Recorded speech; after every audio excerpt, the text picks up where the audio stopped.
உயிர்த்தெழுந்த இயேசு கிறிஸ்துவின் வல்லமை ஊழியங்கள் வழங்கும் வசனப் பெட்டகம். இயேசுவே கர்த்தர். இயேசுவையே தேவன் ஆண்டவரும் கிறிஸ்துவுமாக்கினார். இயேசுவே ராஜாதி ராஜா, கர்த்தாதி கர்த்தா.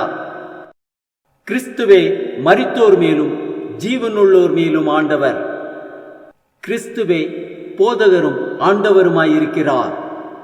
வசனப் பெட்டகத்தின் இன்றைய தின கருப்பொருள் தேவனுடைய சித்தம். God's will. Will is described as a choice or determination of one having authority or power. What is God's will? Advancement of His kingdom, His glorification, all people to be saved and come to a knowledge of the truth, not wanting anyone to perish but everyone to come to repentance. What is God's will on us? Always giving thanks in all circumstances to God the Father for everything in the name of our Lord Jesus Christ. You should be sanctified, that you should avoid sexual immorality, doing good to others, renewing your minds in accordance with the Holy Spirit, being blameless in the midst of the crooked world. It is God's will that everyone come to Him in prayer, to act justly and to love mercy and to walk humbly with your God, to present your bodies as a living sacrifice, holy and acceptable to God. Seek first the kingdom of God and His righteousness. Our spirit and soul and body be kept blameless at the coming of our Lord Jesus Christ. What a wonderful and loving God we have.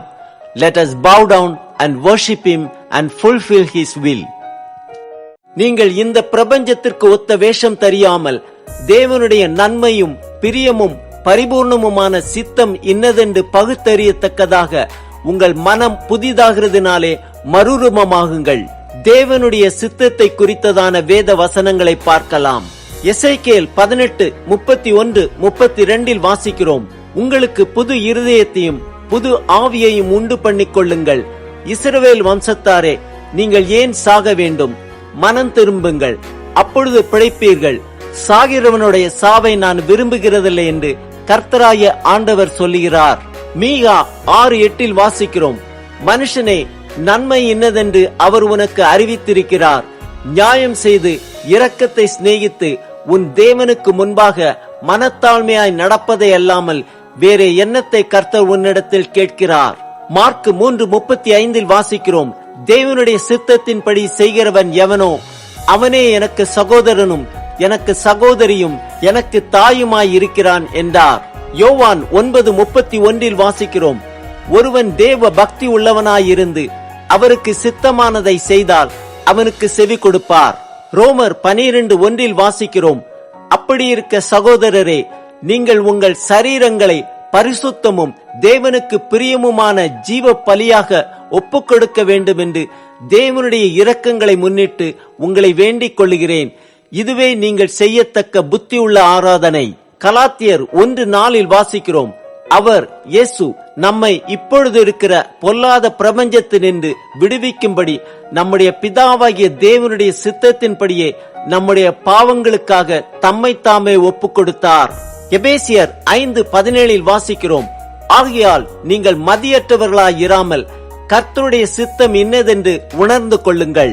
1 தெசலோனிக்கேயர் 5:18 வாசிக்கிறோம். எல்லாவற்றிலேயும் ஸ்தோத்திரம் செய்யுங்கள், அப்படி செய்வதே கிறிஸ்து இயேசுவுக்குள் உங்களை குறித்து தேவனுடைய சித்தமாயிருக்கிறது. 1 தீமோத்தேயு 2:4 வாசிக்கிறோம்.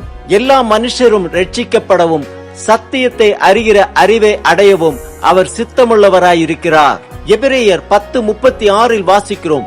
நீங்கள் தேவனுடைய சித்தத்தின்படி செய்து வாக்குத்தத்தம் பண்ணப்பட்டதை பெறும்படிக்கு பொறுமை உங்களுக்கு வேண்டியதாயிருக்கிறது. 1 பேதுரு 1:14-15 வாசிக்கிறோம். நீங்கள் முன்னே உங்கள் அறியாமையினாலே கொண்டிருந்த இச்சைகளின்படியே இனி நடவாமல் கீழ்ப்படுகிற பிள்ளைகளாயிருந்து உங்களை அழைத்தவர் பரிசுத்தராயிருக்கிறது போல நீங்களும் உங்கள் நடக்கைகள் எல்லாவற்றிலேயும் பரிசுத்தராயிருங்கள். 1 பேதுரு 2:15 வாசிக்கிறோம், நீங்கள் நன்மை செய்கிறதினாலே புத்தியின மனுஷனுடைய அறியாமையை அடக்குவது தேவனுடைய சித்தமாயிருக்கிறது. 1 யோவான் 2:15, 16, 17 வாசிக்கிறோம், உலகத்திலும் உலகத்தில் உள்ளவைகளிலும் அன்பு கூறாதிருங்கள். ஒருவன் உலகத்தில் அன்பு கூர்ந்தால் அவனிடத்தில் பிதாவின் அன்பு இல்லை. ஏனெனில் மாம்சத்தின் இச்சையும் கண்களின் இச்சையும் ஜீவனத்தின் பெருமையுமாகிய உலகத்தில் உள்ளவைகள் எல்லாம் பிதாவினால் உண்டானவைகள் அல்ல, அவைகள் உலகத்தினால் உண்டானவைகள். உலகமும் அதன் இச்சையும் ஒழிந்து போம், தேவனுடைய சித்தத்தின்படி செய்கிறவனோ என்றென்றைக்கும் நிலைத்திருப்பான். 1 யோவான் 4:4-5 வாசிக்கிறோம், பிள்ளைகளே, நீங்கள் தேவனால் உண்டாயிருந்து அவர்களை ஜெயித்தீர்கள். ஏனெனில் உலகத்தில் இருக்கிறவனிலும் உங்களில் இருக்கிறவர் பெரியவர். அவர்கள் உலகத்துக்குரியவர்கள் ஆகையால் உலகத்துக்குரியவைகளை பேசுகிறார்கள். உலகமும் அவர்களுக்கு செவி கொடுக்கும். ஆம், நம் சரீரங்களை பரிசுத்தமும் தேவனுக்கு பிரியமுமான ஜீவ பலியாக ஒப்புக் கொடுப்போம்.